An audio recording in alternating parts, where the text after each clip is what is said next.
RFCL factory చేయడం వల్ల ఇలా వీర్లపల్లి దారుణంగా ముంపుకు గురైంది. వాళ్ళ ట్యాంకులు అన్నీ కూడా నిండిపోవడం.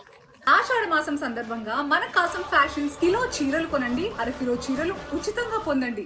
ఫ్యాక్టరీ నిండిపోతున్న భయంతో వాళ్ళు నిర్దాక్షిణ్యంగా అక్కడ అధికారులు ఈ ఊర్లోకి పంపులు పెట్టడం వల్ల ఇవన్నీ కూడా మునిగిపోయింది.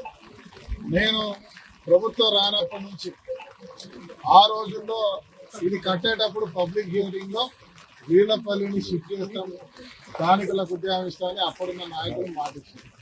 కానీ తర్వాత ప్రారంభమైన తర్వాత నేను ఆ రోజు చరిత్ర ఉన్నా, కానీ ఈరోజు పోరాటం చేస్తున్నాను.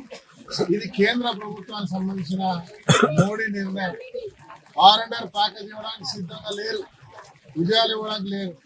కానీ మేము దీన్ని అభివృద్ధి చేస్తూ ఇక్కడ ఉన్న వాళ్ళకి మాట ఇచ్చినాం. కొంతమందికి ఉద్యోగాలు ఇప్పిస్తూ కొందరికి ఇంకో వాళ్ళు ప్రారంభించారు.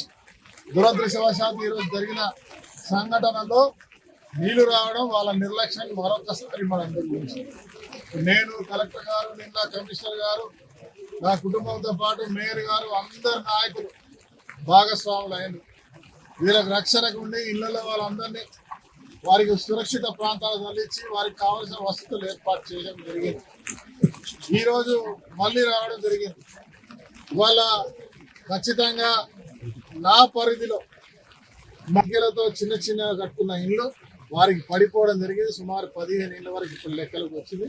వారందరికి కూడా కలెక్టర్ గారు ఇక్కడే ఉన్నారు, మాట్లాడి వారికి ఇందిరమ్మ ఇల్లు లేదా తాత్కాలికంగా ఉండడానికి వాళ్ళకి వసతులు ఏర్పాటు చేసే కార్యక్రమం కూడా ప్రభుత్వం చేస్తా ఉంది.